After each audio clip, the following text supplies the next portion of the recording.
You ever watch a movie and suddenly realize the good guy has been evil this whole time? And for a second you're like, whoa. But then it kind of fizzles out? Well, it's not a coincidence. Twist villains used to be mind-blowing, but now they feel like recycled TikTok trends. So what happened to the art of the twist villain? And why do so many of them suck now? Back in the day, not even that far back, we're talking early 2010s, a twist villain was a cinematic mic drop. Take Wreck-It Ralph. You think the villain's going to be Ralph himself, because he's a literal bad guy trying to crash a party he wasn't invited to.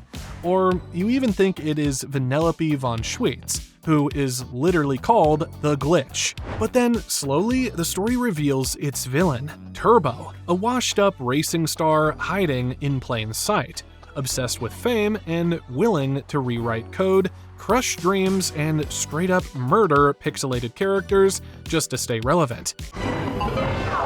No way! This reveal doesn't just surprise you, it redefines everything you thought the movie was about.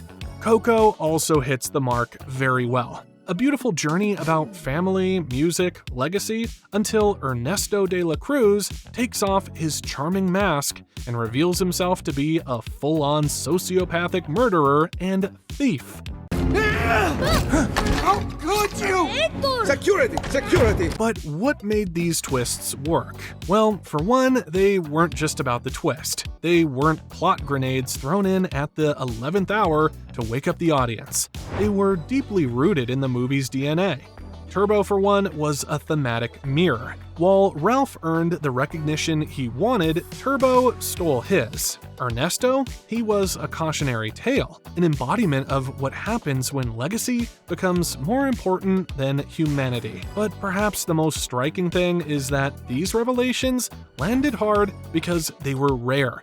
You weren't expecting the guy with the charming voice to be a villain, because at the time, Disney and Pixar hadn't trained us to expect that twist every single time. It was still new enough to be magic, like seeing a magician pull a rabbit out of a hat for the first time. But there's something deeper at play here, something psychological. We as viewers are wired to trust. It's a survival instinct. Through movies, we're trained to spot patterns, to assign roles. The king figure is good and nurturing, like Mufasa in The Lion King. The mentor is wise, like Phil in Hercules. And the charming celebrity is aspirational, like Queen Elsa in Frozen. So when stories betray those archetypes, when the smiling mentor turns out to be a manipulator, or the idolized performer is a fraud, it taps into a primal dissonance. Now, it becomes both a twist and an emotional vertigo. Twist villains hijack this mental shorthand. They take your expectations, your trust, and turn them into weapons. That feeling of being wrong, of being tricked, is cognitive betrayal. When done right, it's exhilarating. But when done poorly... Your word against yours. It's called a hustle, sweetheart. Well, we'll get to that mess later. There's also a bit of an artistic sleight of hand going on. A good twist villain recontextualizes the narrative and the audience's role in it. They make you complicit. You liked Ernesto, didn't you? You trusted Turbo's fake King Candy persona, right? For a second, you were just as blind as the hero, and now you're questioning your own judgment. But here's the key, these stories didn't depend entirely on the twist. There was a story before the surprise, a real emotional arc, and if the twist villain was removed in the editing room, you'd still have a strong, thematically rich film. The twist just sharpened the narrative. Think of it like seasoning. Ernesto was the betrayal that made Miguel's discovery of his real family all the more meaningful. Turbo was the ghost of Ralph's potential future, what he could have become if he let bitterness rot him from the inside out. There's no one I'd rather be than me. It worked because it meant something. It wasn't just, surprise, I'm evil now. It was, surprise. The thing you thought you were learning wasn't the real lesson at all. But then, something changed.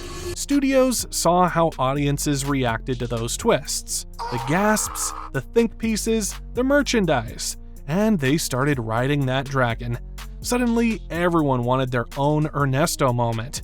Every villain needed a second face, a hidden agenda, a third act reveal that goes, "Actually, I was the villain all along, and here's my elaborate speech about why." And somewhere in that rush, the artistry was lost. The rare became routine, and the twist became a checkbox.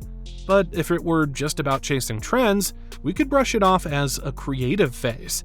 Studios follow patterns all the time. However, the twist villain dilemma runs deeper. It's not just a story problem, it's a system problem. So what exactly is going on behind the curtain? And why does it feel like we're stuck in a loop we can't escape? Once upon a time, we watched movies with our hearts. We still do. But now we have become detectives too. We don't just feel the story. We scan it like we're defusing a bomb. That's the first big problem with modern twist villains. They've turned movie watching into a guessing game. Somewhere along the way, we stopped emotionally investing and started playing Spot the Snake. Every time a new character walks on screen with a kind smile and vaguely mysterious backstory, we squint like, okay, what's your deal?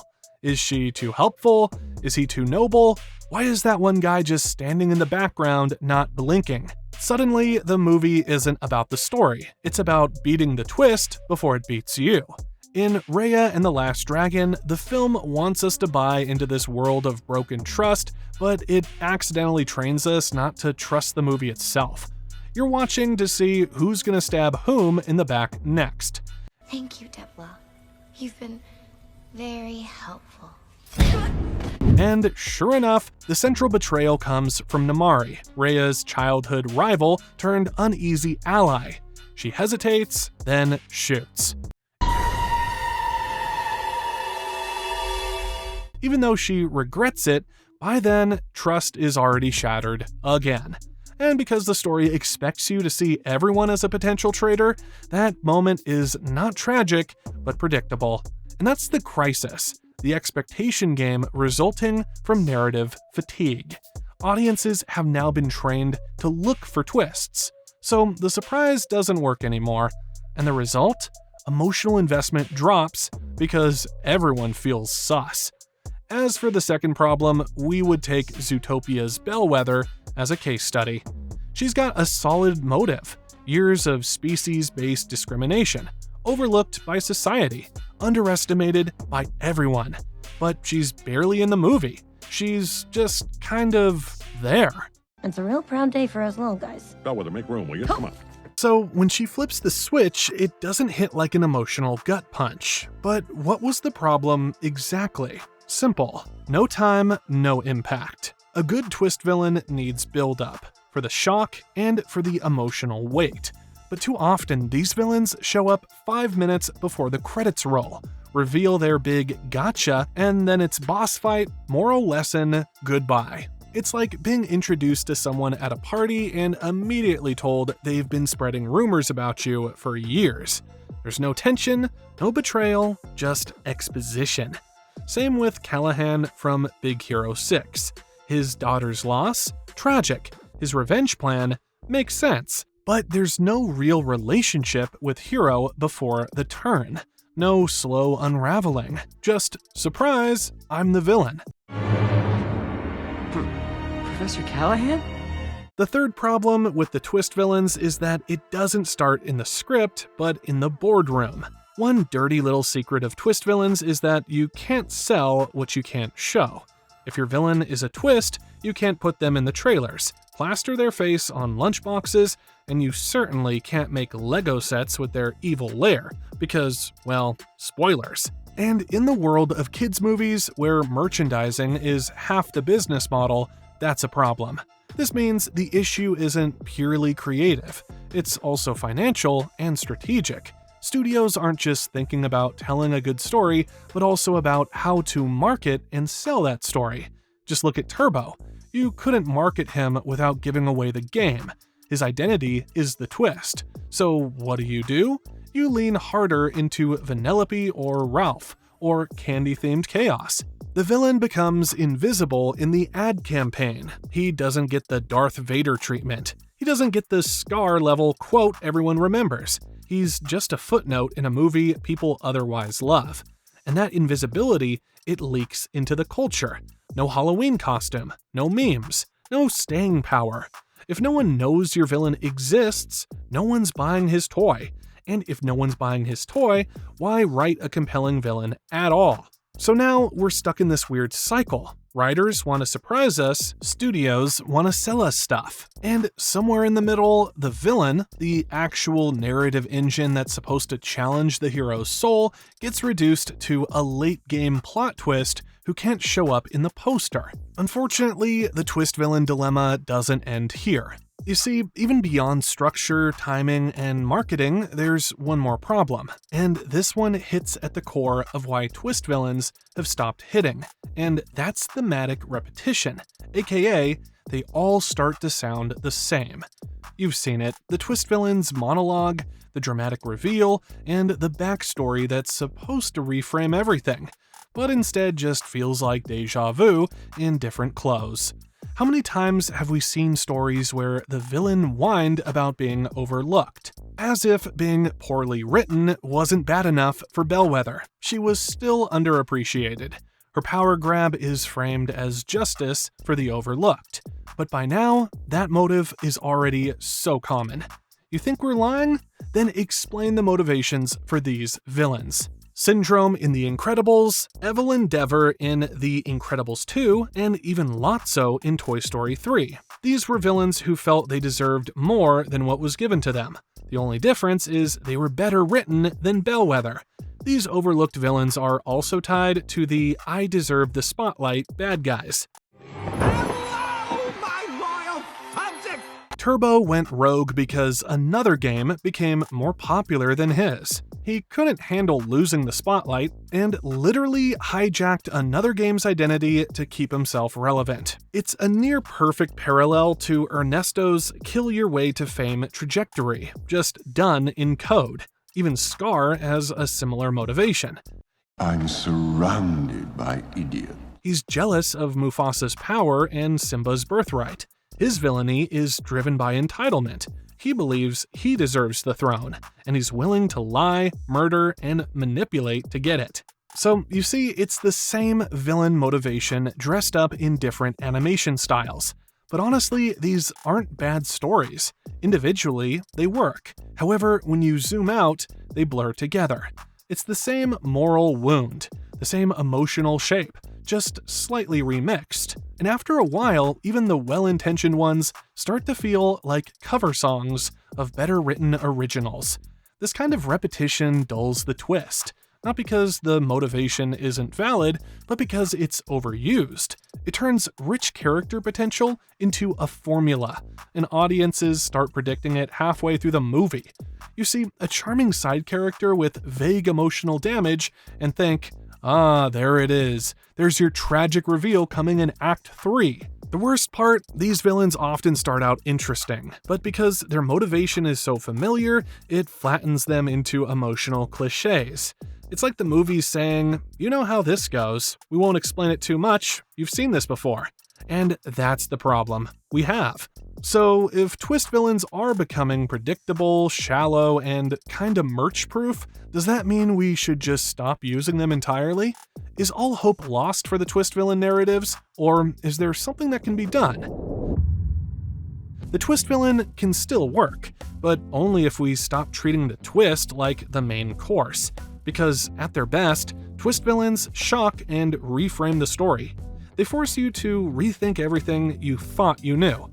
But for that to happen, the twist needs to be earned. Let's start with the basics. Foreshadowing. A good twist should feel like a punch to the gut and then a slow burn through your memory as you realize, oh no, the signs were right there. Take Ernesto de la Cruz in Coco. From the beginning, we're told he's this beloved cultural icon, larger than life, revered, quoted, basically Mexican Elvis Presley meets Shakespeare. But look closer, and the cracks are already showing. He loves the spotlight and is obsessed with legacy. His catchphrase is literally, "seize your moment." But the most chilling foreshadowing came during Miguel's reenactment of a scene from one of Ernesto's films where a character is poisoned, mirroring Hector's actual fate. Your friendship? I would move heaven and earth for you, mi amigo. Furthermore, the marigold petal from Ernesto's blessing did not glow when offered to Miguel. Miguel, I give you my blessing. All of this subtly confirmed that Ernesto was not the true ancestor Miguel sought, allowing for the shocking reveal of his betrayal to land with impact. But the foreshadowing alone isn't enough. In fact, the twist itself is still not enough. To get it right, you have to build an actual villain, not just a twist delivery system. Some movies treat the villain like a prize inside a cereal box. Shake it up, dump it out, surprise. But for a twist to really land, the character has to matter before the reveal. That's what makes Charles Muntz in Up work so well. From the opening newsreels, we're told he's a legend, an explorer, a hero. Adventure is out there! He's why Carl ever dreamed of adventure in the first place, and when Carl finally meets him, Muntz is exactly what he imagined. Brilliant, charming, and eloquent. A little intense, maybe, but it tracks. And then it turns. The deeper we go, the more we see how obsession has rotted him from the inside. These people who pass through here tell pretty good stories. We get to see that his pursuit of the legendary bird, Kevin, has driven him into madness, leading him to be violent. The twist isn't random, it's thematic. Muntz is what Carl could have become if he let bitterness win. Hence, the villain served as a mirror. That's how you do it right. Now, here's the thing. Another way to get twist villains right is to not use them all the time. Simple. Don't overdo it. And try not to keep recycling the same old themes. We've already talked about that, so let's pivot, because here's the real kicker. Not every villain needs to be a twist. Seriously, sometimes the best thing a movie can do is just put the villain on the table, let them snarl, and dare the hero to stop them. No theatrics, no sudden betrayals, just straight up malice with a side of ambition. Think about Scar in The Lion King. He's openly bitter, sarcastic, and manipulative. Life's not fair, is it? You know he's dangerous from frame one, and that creates tension. The question isn't, is he the villain? It's, how far will he go? Yet the tension doesn't suffer, it thrives. Or take Dr. Facilier from The Princess and the Frog. The dude literally sings a song about voodoo, soul trading, and greed. I got voodoo, I got hoodoo, I got things I ain't even tried. No mystery, no fake out, just a charismatic con man with dark friends and darker plans. And he owns every second of it. Same with Drago Bloodfist in How to Train Your Dragon 2. The man is scary even before he is shown. He's like a myth, half legend, half nightmare. Into our midst came a stranger from a strange land. And when we meet him, he's everything we feared. Brutal, domineering, and obsessed with control. No twist necessary. You know what he wants. You feel what it will cost. And sometimes that clarity is more powerful than any plot twist. When the audience knows what's coming and the hero doesn't, it creates dread, stakes, urgency. You're not distracted by looking for hidden motives. You're leaning forward asking, can they stop him in time? So here's the real fix. Use twist villains sparingly, intentionally, and thoughtfully. Don't let the twist carry the weight of the character. Let the character earn the twist. And if your story doesn't need a surprise, don't force one. Because sometimes it's far more powerful to just show the monster. Let them stand in the light. Let them own the screen. And let the hero and the audience wrestle with the terror of knowing exactly what's at stake. Speaking of not using twist villains all the time, here's how to make a villain think he is the hero.